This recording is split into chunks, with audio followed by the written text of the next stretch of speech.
Assalamualaikum warahmatullahi wabarakatuh. Selamat berjumpa lagi. Video ini akan membahas skema ahli perencana jaringan drainase unit kompetensi 7 atau UK7. Jadi dalam UK7 itu ada 3 tujuan. Yang pertama menentukan dimensi saluran, yang kedua menganalisanya, yang ketiga menggambar. Jadi setelah ketemu dimensi, dianalisa kekuatannya, ketemu ukurannya, baru digambar.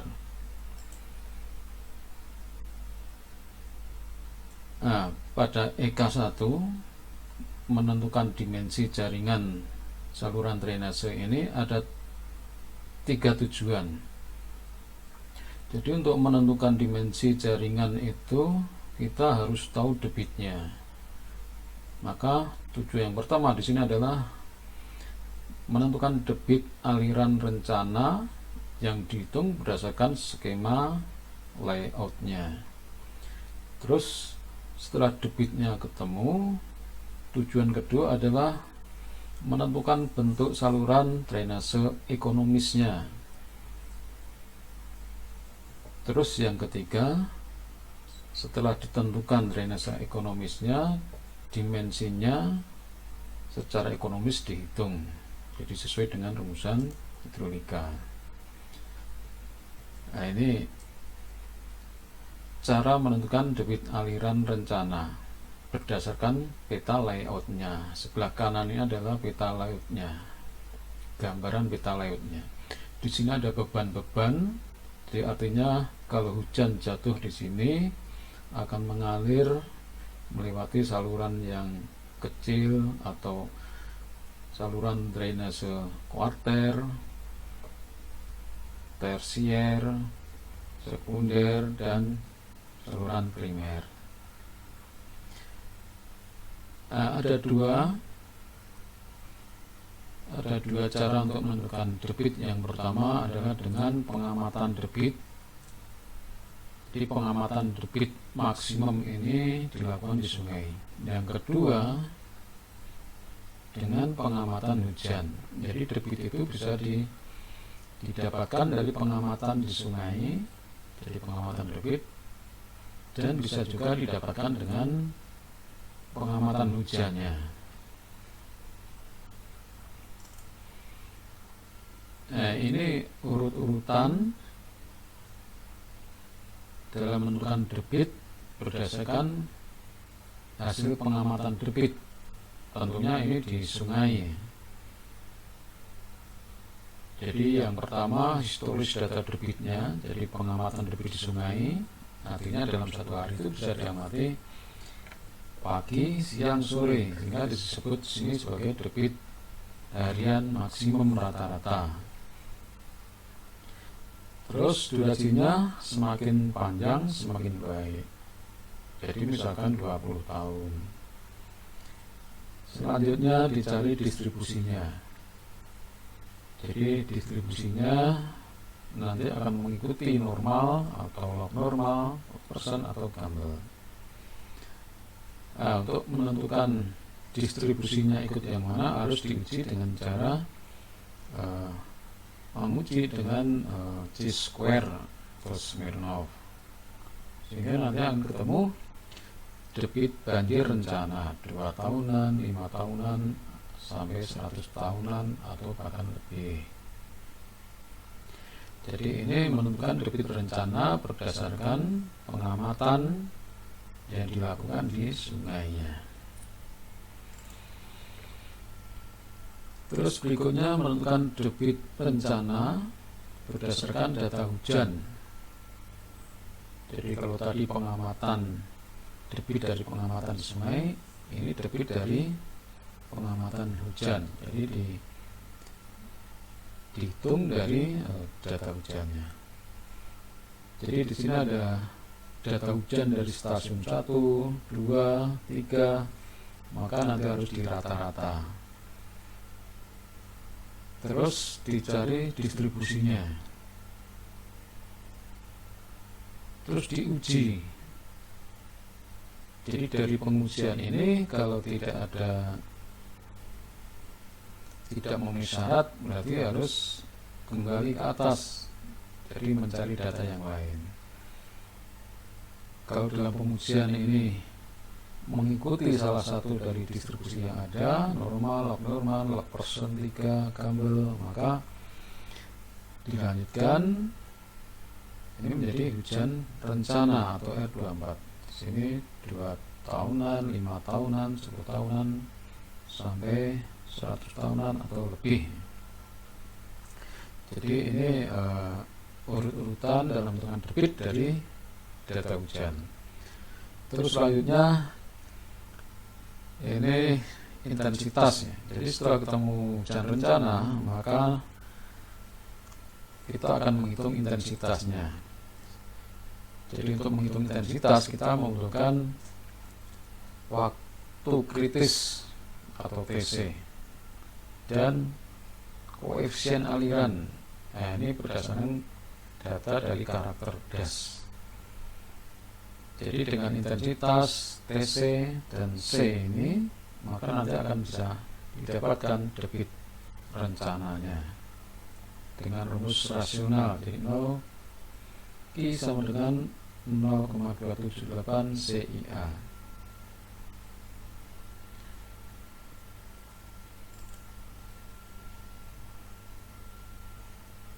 Bagaimana menentukan hujan rencana? Jadi sebenarnya ini bagian dari flowchart yang di atas tadi. Jadi rata-rata hujan dari stasiun 1, 2, 3 dicari distribusinya, terus diuji konsistensinya. Jadi kalau nggak ada yang memenuhi, berarti harus mencari data yang lain. Kalau memenuhi, maka akan didapatkan hujan rencana tadi. Jadi hujan rencana atau R24 ini adalah untuk salah satu elemen untuk menentukan intensitas. Jadi intensitas sama dengan R24 dibagi 24 kalikan 24 per TC pangkat 2/3. Jadi TC ini nanti juga akan dicari. Ini metode untuk merata-rata hujan. Jadi ada 3 yang sering kita pakai. Saya kira ini sudah kita bahas di mata kuliah hidrologi. Jadi ada Jabar, ada Isohyet, metode Isohyet, ada Thiessen. Jadi ada 3 metode ini yang bisa kita pakai. Nah, kita mau pakai yang mana tergantung luasan dari dasnya, kontur dari dasnya. Jadi ada persyaratan-persyaratan khusus. Ini adalah contoh nih. Jadi analisa hujan rencana dengan metode rata-rata Thiessen. Jadi metode rata-rata Thiessen. Dan distribusinya menggunakan Campbell. Jadi ini ada data hujan dari tahun 60, 61, 62, 63 dan seterusnya. Tahun 60 ini tercatat hujan maksimum terjadi pada bulan 2 tanggal 2, yaitu 75. Ini di stasiun nomor 25 atau Kedung Bujung. Maka kalau kita lihat pada bulan itu juga, tanggal itu juga, stasiun yang lainnya atau 2 stasiun yang lainnya tercatat di Mijen itu 23 mili dan di Bandung 35. Terus selanjutnya berdasarkan stasiun Mijen. Jadi stasiun Mijen ini tercatat pada tanggal 19 bulan 1 ini hujan maksimumnya 86. Maka kita melihat stasiun yang lainnya pada tanggal bulan itu di pos Kedung Pucung terjadi hujan 42 mili, di pos Banyumeneng 37 mili. Terus selanjutnya berdasarkan stasiun Banyumeneng, ini terjadi hujan maksimum 65 mili, terjadi pada bulan 12 tanggal 1. Maka stasiun yang lainnya pada tanggal 1 bulan 12 tercatat pos Kedung Pucung ini 16 mili, pos Mijen itu 42 mili. Nah, ini dikalikan dengan koefisien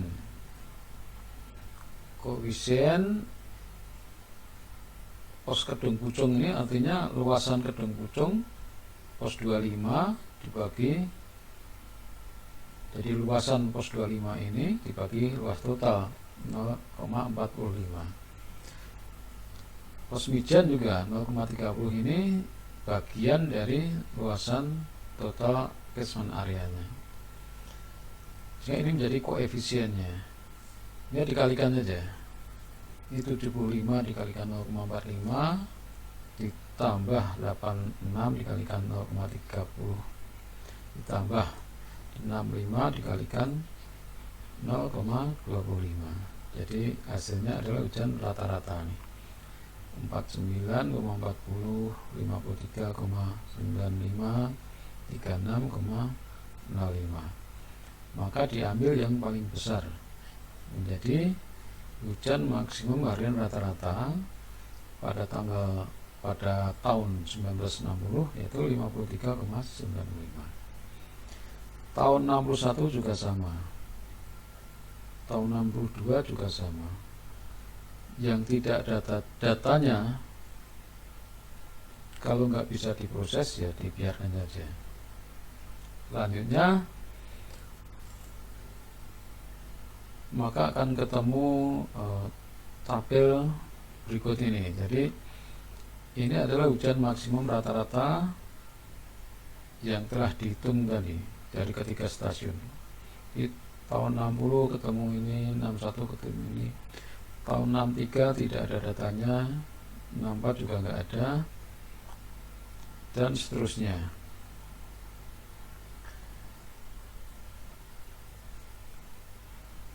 Jadi tabelnya adalah tabel hujan maksimum rata-rata. Rata-rata dari ketiga stasiun pengamatan mewakili hujan maksimum dalam kawasan tersebut. Hasil ini yang akan dicari distribusinya. Jadi ini akan dicari distribusinya berdasarkan ketiga metode ini.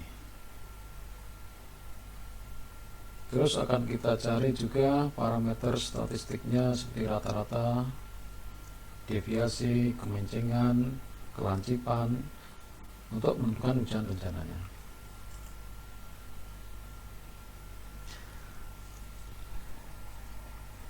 Nah, tadi dari awal yang akan dipakai adalah Gamble ya. Jadi ini adalah tabel distribusinya. Jadi ini tahun diurutkan dari data hujan yang paling besar. Terus ini adalah probabilitasnya.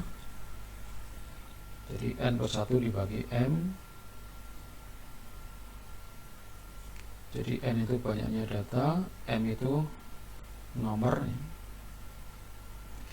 Terus ini XI dikurangi X bar itu rata-rata, XI min X bar kuadrat, XI kuadrat. Maka di sini rata-ratanya adalah 124,93, deviasinya 64,23, jumlah datanya 26.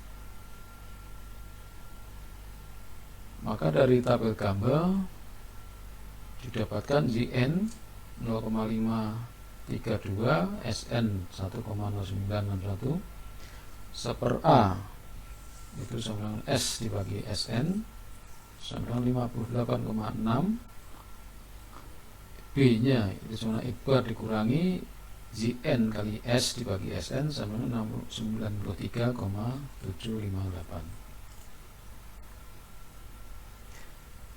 Nah, ini rumus dari distribusi gambar yang dipakai.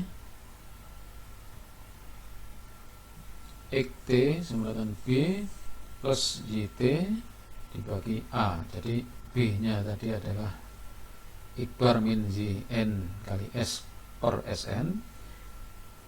Ini A-nya tadi di bawah, jadi 1/A sama dengan S per SN. XT adalah hujan rencana dengan skala ulang T yang nanti akan kita cari. Ikbar rata-rata hujan maksimum dari tabel. YN, SN, YT adalah tabel reduksi gambar. Jadi ini tabel YN, ini tabel SN, ini tabel YT. Kalau kita lihat tadi datanya ada 26, ini 20, 6-nya di sini. Artinya ini adalah reduksi dari YN 0,5320. Terus ini SN juga sama. Tadi datanya ada 26, ini 20, 1, 2, 3, 4, 5, 6. Jadi SN-nya adalah 1,0961. Ini adalah YT-nya atau skala ulangnya. Nah, ini tabel setelah nilai-nilai reduksi tadi dimasukkan. Jadi ini 2 tahunan, 5 tahunan, dan seterusnya.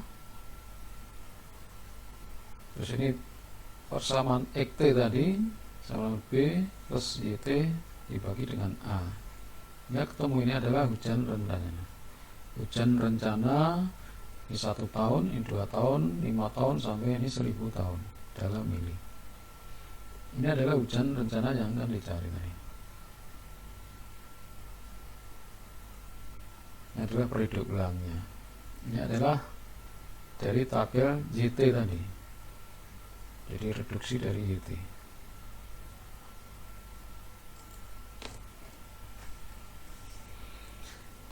Setelah hujan rencana didapat atau R24-nya sudah didapat, maka selanjutnya akan menentukan intensitas. Jadi intensitas itu sama dengan R24 dibagi 24 kalikan 24 per TC, maka 2/3. Jadi intensitas itu dalam mili per jam. R24 tadi adalah hujan rencana 2 tahunan sampai 50 tahunan, 100 tahunan atau lebih, tergantung kebutuhan. 24 adalah harian, jadi dalam satu hari ada 24 jam. TC adalah waktu kritis. Jadi waktu yang dibutuhkan dari mulai hujan, titik hujan yang jatuh di tempat yang terjauh, ini sampai di outlet. Jadi artinya kalau titik hujan yang jatuh di tempat terjauh ini sudah sampai titik outletnya di hilir, itu artinya sudah terjadi aliran puncaknya, sehingga itu waktu kritisnya atau TC-nya. TC bisa dihitung dengan rumus Kirchhoff. TC sama dengan 0,87 kalikan L kuadrat dibagi 1000 kali S pangkat 0,385. L itu adalah panjang dari sungai utamanya atau panjang das, sedang S ini adalah kemiringan das tersebut. Jadi kalau di hulu tingginya 100, di hilir berarti 0, panjangnya L nya berapa, sehingga S sama dengan H atau ketinggian di hulu, elevasi di hulu dibagi dengan panjang dasnya. Jadi elevasi di hulu dibagi dengan panjang dasnya. Jadi ini satuannya harus disetarakan.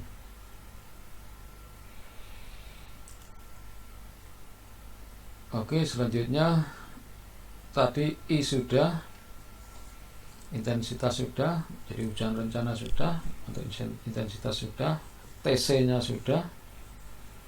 Selanjutnya C. Jadi untuk menentukan debit itu kan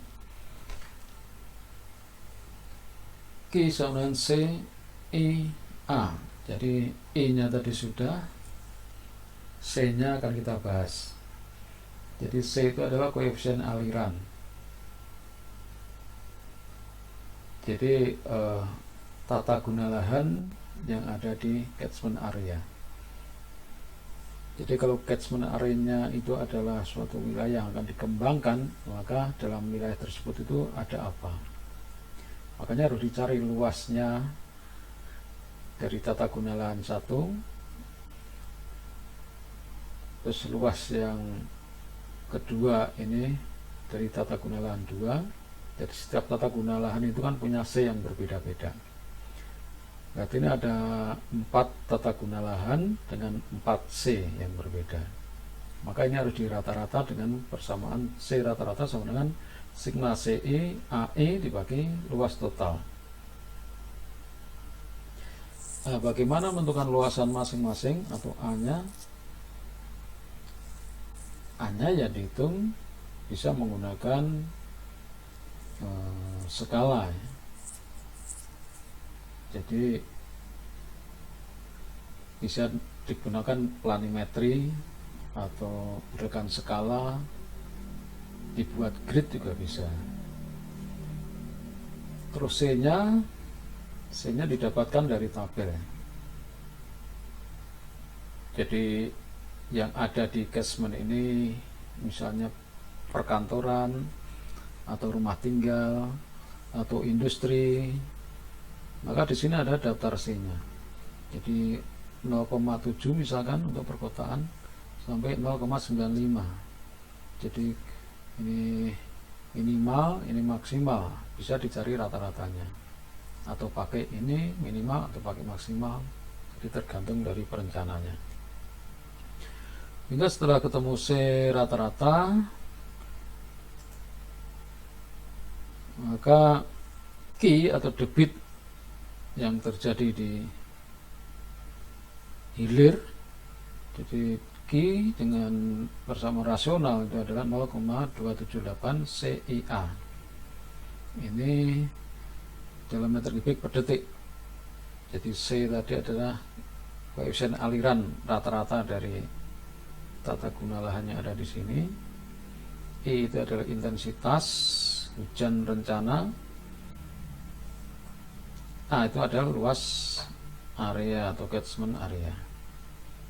Makanya nanti kalau Q2 berarti I-nya juga I2 berdasarkan hujan rata-rata 2 tahunan. Kalau Q10 tahunan ya berarti I-nya tadi berdasarkan hujan rata-rata hujan rencana 10 tahunan. Yang perlu dicermati adalah satuannya. Jadi untuk rumus rasional ini koefisien itu tanpa satuan, intensitas itu dalam mili per jam, luasan das itu dalam kilometer persegi. Jadi ini jangan diubah ya. Jadi walaupun satuannya nggak sama ya, ini dalam mili, dalam kilo. Jadi seperti ini, nggak boleh diubah-ubah. Dalam mili, kilo ketemunya meter kubik per detik. Ya, persamaannya 0,278 CIA meter kubik per detik, walaupun ini A-nya dalam kilometer persegi. Kalau A-nya itu dalam hektar, maka nanti di sini adalah 0,00278 CIA. Jadi ini nggak boleh diubah. Ini adalah cara menentukan debit rencana ya, dengan metode rasional.